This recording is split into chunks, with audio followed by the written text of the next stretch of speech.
back on Lesson Plan Evaluation 1. The lesson plan again was animal symbiosis. You have some objectives here. Describe the 3 different types of symbiotic relationships. Probably a recall thing. Could be a comprehension thing. Not sure. Always hard to tell from just a short term like that. You have an introduction where they talk about symbiosis in general. Defines the next 3 types, where they go into talking about how explaining that mutualism is when 2 things benefit. Then they talk about how it might apply to their real world. One thing about this that we should note is that they define symbiosis as a relationship between 2 different species. Here and elsewhere, some of the examples kind of break from that. You could think that's okay and say, well, you're trying to get the concept of when you're in a relationship, whether it's interspecies or intraspecies, that if you're both helping each other, it's mutualistic. If one's helping, or one's getting helped and one's not effective, it's commensalistic, and one's getting a benefit and one's getting hurt, it's parasitic. And you can extend this to, interpersonal relationships all you want. But the clear definition is that it's supposed to be between 2 different species. So that's something that you can think about how you would want to handle that. Just something to note. She has guided practice, 20 minutes, where they write a poem about a symbiotic relationship. Independent working time then. They divide the sheet into 2 columns. Write a commensalism, mutualism, or parasitism relationship that occurred in their lives in the first column. So again, extending it to their personal lives. Tell them to write a commensalism, mutualism, or parasitic relation that occurs between 2 species in an ecosystem in the second column. There they might have to do some research. They might have to remember something that was in the text or something that was discussed in class. For differentiation, she has students asked to research. I'm not sure if she wants them to research additional types of symbiotic relationships. Depending on who you ask, there are 5 or 6. But she just focuses, it seems, on the 3. For support, they'd pull up 3 to 5 examples, or you would pull up 3 to 5 examples of mutualism, commensalism, and parasitism, and then have struggling readers draw the relations and write the species that are being benefited or being harmed in each picture. Assessment at the end, ask your students to write an example of each type of symbiotic relationship, and then review and closing. Ask the students to read their poem from guided practice out loud. Depending on the class size, don't know if that would take 15 minutes, less or more. When we think about this first question then, to what degree does this lesson possess alignment? The correct answer that I say is 1 essential part is misaligned, but otherwise things are good. Her instruction pretty much follows from her goals, so that's fine. Again, what you are looking at here are the objectives, instructions, and activities, materials, and assessments all in unison, getting them towards the same goal. The objective and the instruction are fine. The guided practice and modeling, here's where you could say not so much, because you're having them spend probably 18 minutes thinking up words that rhyme and trying to be creative and maybe drawing a picture that has nothing to do with learning about symbiosis. So that's one thing that I would say is not in alignment. The objective, again, is to be able to describe the 3 different types of symbiotic relationships. So you could go with that one. Although you could say that, well, they might be thinking of it depending on how you structured that poem. If you had directions that each line had to represent something about the symbiotic relationship, maybe. If they were doing research during this time, maybe. But to me, it seems like it's out of alignment. Likewise, the enrichment activity for enrichment is similar. The assessment asks the students to write an example of each type of symbiotic relationship. Now again, depending on how that works, that could be an alignment problem. Maybe, maybe not. If you just have to write down clownfish and sea anemone, that is not describing the 3 different types of symbiotic relationships, so you have a mismatch between the objective and the assessment.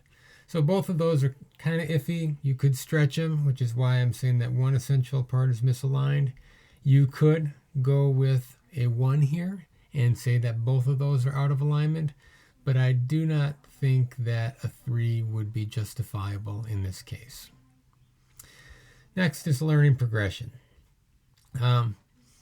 Does the teacher have it planned out so knowledge is going to be built throughout the entire lesson? Well, we start with an introduction, and this makes sense. Introducing these things makes sense, right? And so far, so good.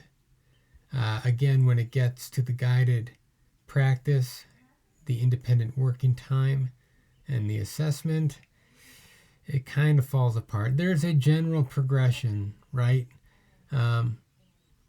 Where in particular they're going from basic definitions to some kind of reinforcement activity, then some more extension, and then an assessment that is a little misaligned at the end. I would say that the best it could be is a 2. I don't think a 3 is justified. I also don't think a 1 is that well justified, unless you think that, or you would argue that this whole guided practice is totally disjointed. The assessment, because it doesn't really assess at the end, and the closing of reading poems really does not have anything to do with a general progression. You could go that route too. I think it's closer to a 2, but I can see somebody saying it was a 1. Next is meaningful context, right? In this way, does the teacher figure out how to connect this to things in their students' lives? In this case, I would say it's a 3 because of her application of the ideas to their own lives. It's a great way to extend the science concept to make it meaningful. Who are the parasites in your life, right? That hurt you, but you don't really get any benefit from that relationship. Might be time to lose that relationship, right? You want to be in mutualistic relationships as much as possible. If we talk about differentiation, right, we talked about these enrichment and support activities. It does provide both an extension and a support. You could argue that the enrichment isn't that great, but I think it's close enough that it would count as an enrichment activity. So this teacher would get a 3, according to me. You could give a 2 if you argue that the enrichment activity was not really extending their knowledge and was focused more on writing skills again, right? Writing this long monologue, maybe. But I would say it's closer to a 3. Targeting misconceptions, in no place in here, in my opinion. Does the teacher target any misconceptions? She kind of might be building a misconception when she does extend it to their personal lives. But maybe not. Again, she'd have to qualify that. Student assets. Again, this is the idea of how are you using your students' interests, their values, their shared experiences to make your lesson better. I would say that this is a 2. Again, there are 2 components to this: prior academic learning and personal, cultural, and community assets. In this case, I would say that asking the students if they know what symbiosis means and activating things from their own lives is a good way to activate some prior knowledge, although it's kind of limited. When she does try to connect it to personal interests and personal relationships, again, that's kind of sketchy, not great. But those together kind of put in a 2. It's kind of half of prior academic learning, half of personal, cultural, and community assets. I wouldn't say that there's no evidence, but I also wouldn't say that she's doing multiple things. For planning assessments, right? In this case, the lesson plan includes a well-aligned assessment at only one point during the lesson, or the lesson plan includes assessment at multiple points during the lesson, but alignment is imprecise. And I would say that it's the second one here.